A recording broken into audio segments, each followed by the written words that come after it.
Hello everybody, welcome back to Middle-earth. This is Count MRVHS with another episode of our 4th Age Dwarves campaign.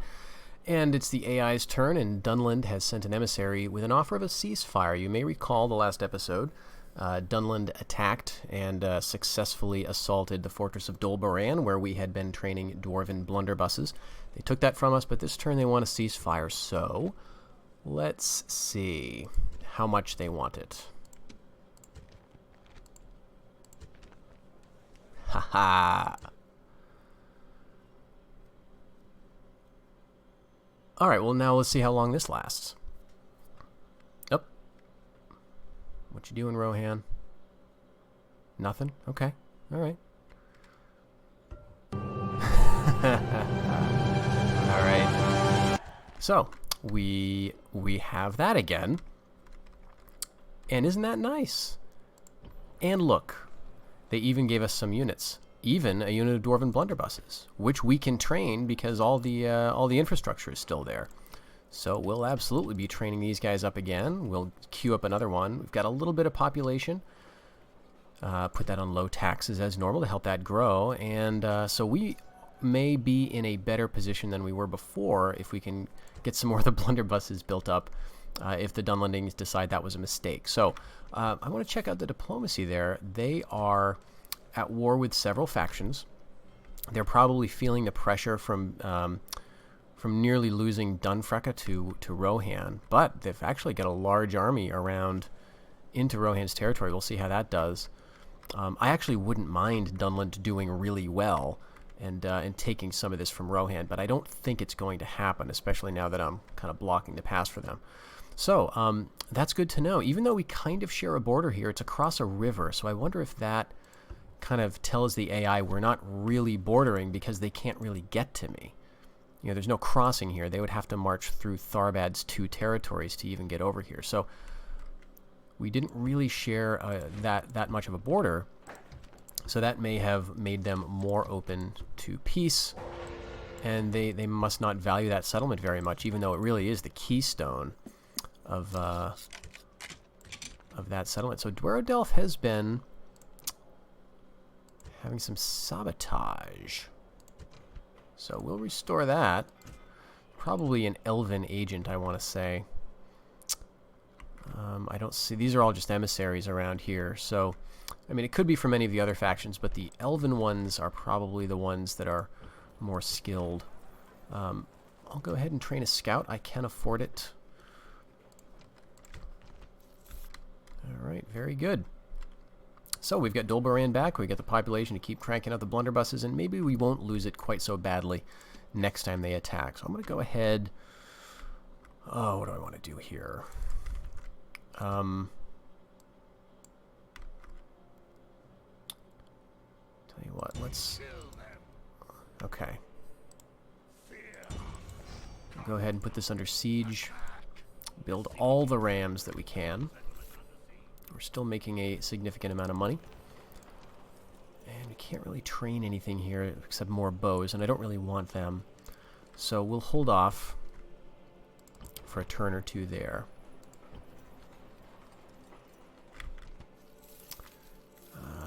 Loon. I notice that Mithlon is completely empty. It's probably not a good idea to start trouble with the elves. Probably don't need to do that, so we'll just let that stay empty, and hopefully they don't lose it to rebels or something, or the Shire. So let's go ahead and build this. We want to get some industry going in Loon because they've got some resources, horses, but more importantly, wild game. I think what this allows you to do is to build up the tanner. Sheep, cattle are suitable wild animals. That's wild game. A tanner and woolmaker. So that will eventually allow us to build up to better armor. So that's a good thing. And we still got a ton to spend. I notice in the intervening turns that the son here, Blaine of Arid Rune, has picked up a Mithril Hauberk. That's no doubt because of the Mithril Armory building that's been constructed here. His father's still holding the Master Dwarven Stone Right, so it's probably good idea to pass him over, just so that we don't lose that if he dies of old age. All right. Let's go for hosting halls here. We can get some long axes out of this settlement as well. And in Hollowbold, I guess we can just hold out, I suppose. You know, this is held by Tharbad. I don't see them making any threatening moves just yet, so I'll wait. And I think that's enough for this turn in terms of building.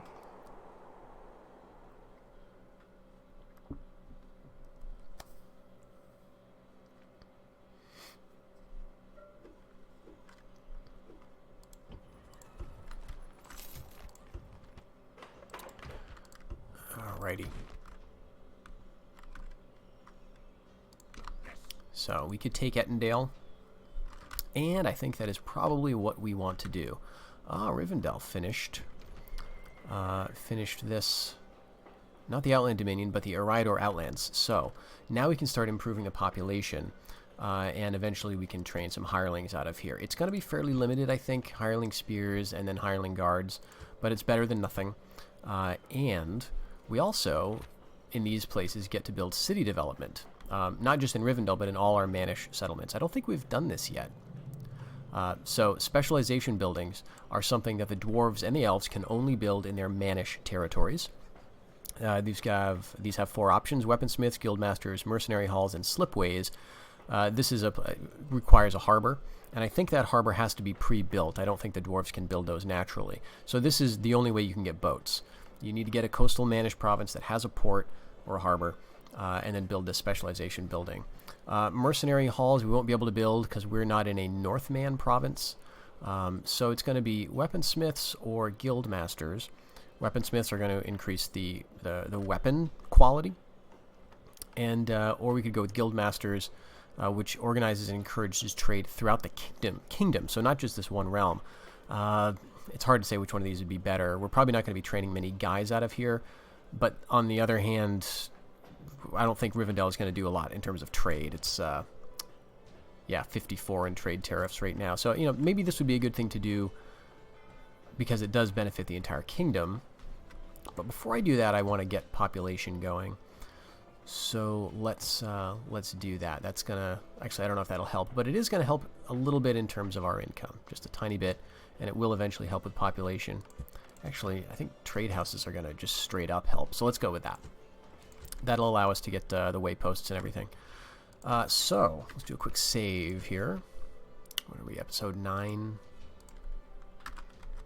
Something like that. So we're going to attack Ettendale and see what they have. Okay, so not too much. This is a regular Adunabar family member. Heavy cavalry, and then we got a couple of swords. So no missiles, which is great. And some infantry means that my blunderbusses will be able to get off a couple of shots.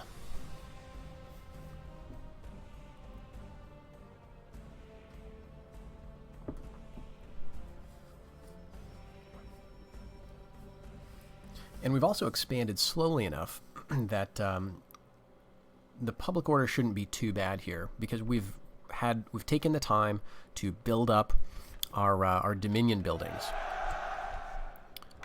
All right. So we don't have any really new units to look at here. These are the Eriador Rider mercenaries. Basically a sort of a mid-tier cavalry unit. It says that they're light units, but they're pretty strong in terms of defense. I mean, not compared to the elves, but compared to a lot of other quote-unquote light cavalry. So I want to hold back with some of these dwarven units. So, but maybe the axe throwers would be good to send in. Again, we're not going to be taking any missile fire, so we may as well just move them up. I should have moved up my archers as well, because they're going to have the chance to shoot over the wall. And let's move up my blunderbusses because I just want to. Alright.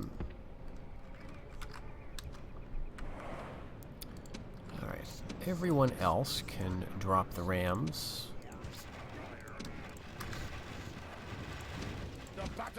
We'll move up, and the archers are already firing, doing quite a number on those swords.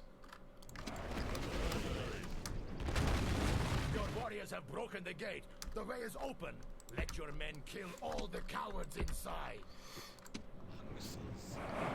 Okay, I'm gonna back up.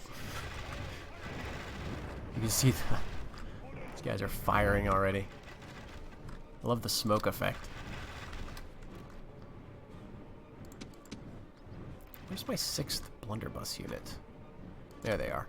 Just taking a while to get down here. Okay. There's no need for me to have all of them. Let's bring in the archers. And let's bring in the axe throwers. And I just don't want my gunpowder guys to get chewed up in a charge. One of the things that the dwarves do kind of lack in their roster is a dedicated anti-cavalry unit. They do have the ability to make the long spears, but that's only in a few places. Dwarven and the east, basically, Erebor. I don't think they can make them in the Iron Hills, but Erebor, so the Lonely Mountain, and Gunduthorin, I guess, just north of it. And probably that other dwarven settlement that's in the area near the Withered Heath that I always forget the name of. Orodengrin, I think. So those places, I think, are where your long axes are going to come from. But over in the west of the map, you just don't see it. Alright, we're going to take these guys off skirmish so they don't run away. Unfortunately, we didn't get the axemen there quickly enough for a volley. Alright, so I don't really want the blunderbusses to be firing here. Let's run our general, our king, as in fact, forward. The armor piercing of his axes as well as the hammers from these Dwarves of the Iron Hills will be useful.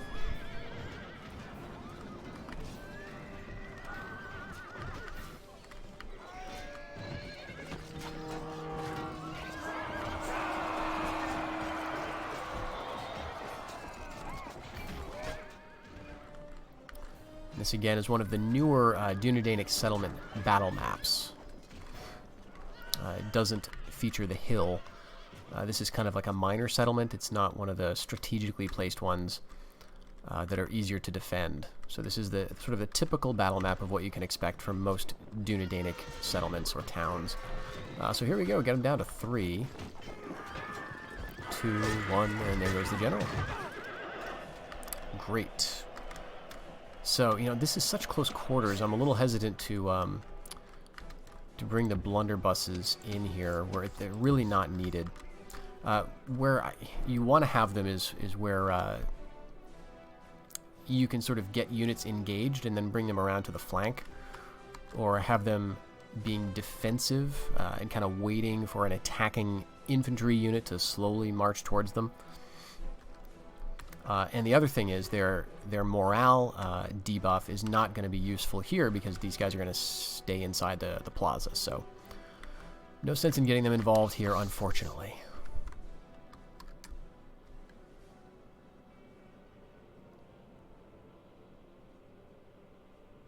Alright, let's turn on fire at will for these guys. And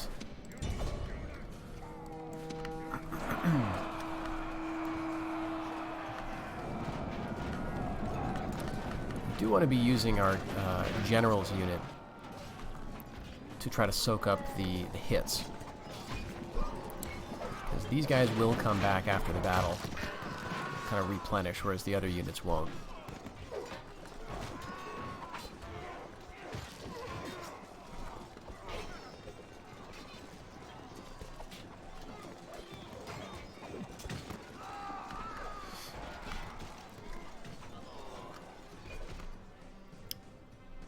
So this is Ettendale,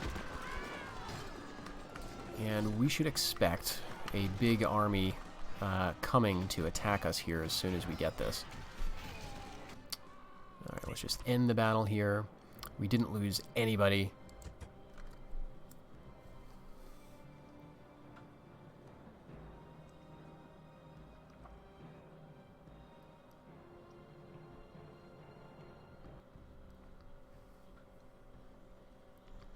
Okay.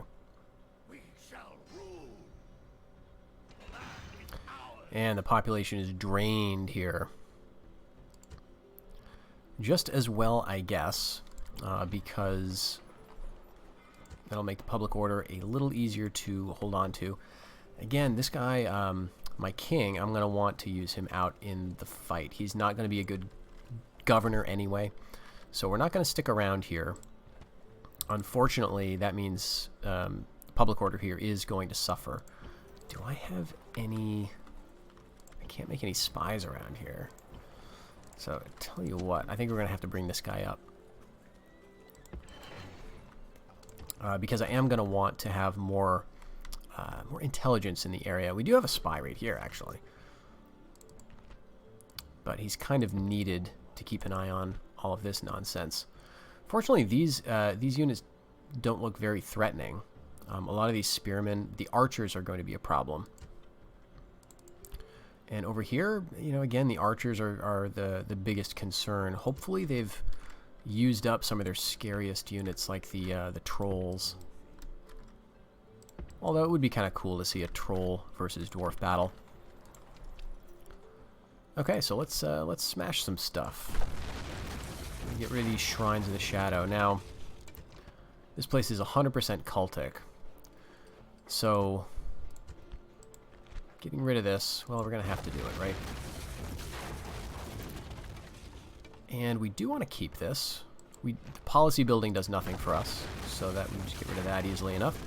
I think we want to keep everything else, including the construction charter, but we'll ditch the Homeland Dominion, and that's not too bad. Work on pacification, and the population's just going to free fall, so nothing we can really do there. I'm thinking, though, I may want to just keep these guys in this settlement, because no sense pressing north just yet. We've got a lot of forces here. What I'm more afraid of happening, actually, is of a Dunabar moving down to take Lastbridge, because we won't be able to keep that. So we're going to have to get soldiers down in that area. I'm also a little worried about these guys fighting in the open field type situation. Let's see if there's any mercenaries available right now. There are not. So I'm going to wait a turn, and let's see what this army does next turn. If it turns out that they head down to Lastbridge, of course we're going to have to go down and intercept, or maybe even attack over here to sort of draw them out. But I'd like the mercenaries to kind of come back in this part of the world, so that we can then you know, get some more mercenaries for that stack and keep pressing on. All right. Okay, so we have two options here for our industry buildings. We could go with horse breeders, or we could go with tanneries and wool makers. I'm going to go with this. That is going to hurt our land tax, only by 20 though, and it is going to increase our trade by 40.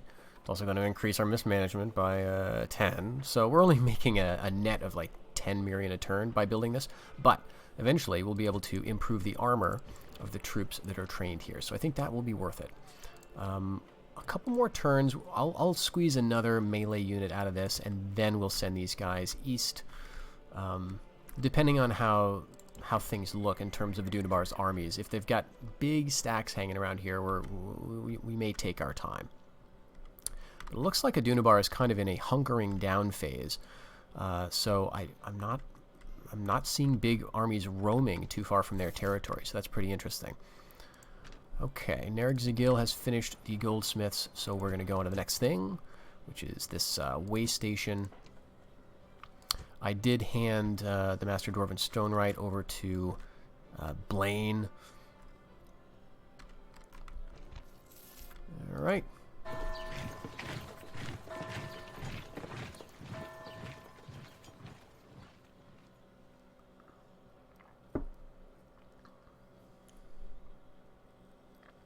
I have to say, I am impressed that Dunland has not lost Dunfrecka yet. There we go, Lettuce. I knew you could do it, holding out. Expert governor, expert commander. He's youthful. He's a broadbeam. That's great. All right, so a little useful for law. So this guy could be a decent governor. Energetic and intelligent. A scholar. Scholarly Broadbeam. Okay, where is this guy? He is in Etten. Oh, wonderful. He must have been... So Lettuce must be the daughter. Oh, great. Yeah, she's the king's daughter. So he's now the king's son-in-law, Nephi of the Iron Hills. Well, that's wonderful. So he must have been one of these guys who was, you know, just hanging around in the bodyguard, maybe. Or maybe he was one of these units. Just one of the dwarves hanging out in one of those units. So that solves actually one of my problems, which is... How do I get a full stack if I keep some guys back here to garrison Ettendale? So let's take everybody out except for an archer unit and see how public order is. It's not good. 70 though. So that's really good. That's technically enough. All right, I'm tempted to leave it there. I don't see anyone coming down here. We've got this smallish stack. But otherwise, they're just hanging around very defensively over here. Now we've got 2 bodyguards. I think I'm going to have to move them over. Use them while we've got them. And I'm trying to look for the right spot to send them. I don't really want to be in the woods, although that might be good. But let's go here. It looks like it's going to be maybe a tiny hill. I'm not sure. Then we train some more blunderbusses down south. So time to train some more blunderbusses even still. Gundurthorn has hosting halls, and Dwerodelf is ready for some construction. Alright, so we're going to upgrade the armor or the experience of that unit. And let's go again with Dwarven Engineering. Again, that's going to improve the experience. What else is it doing? A bit of law. Not that we need it. This is so close to our capital, which we've set to be Austenethel. Okay. All right, well, that looks like another good spot to wrap up this particular episode. Pretty soon, folks, we are going to face a pretty big battle with a Dunabar, which is the first large-scale such battle I think that we've fought this campaign, actually, at least against the purple guys. So I'm curious to see how this does. This is not really an optimal stack. We've got a lot of mercenaries and a lot of blunderbusses, so it's very unorthodox, but I think we could be okay against these units. Clear them out of here, and we'll be looking pretty good, I think. So thank you once again for joining me. Take care, everybody, and I'll check you out in the next one. Bye-bye.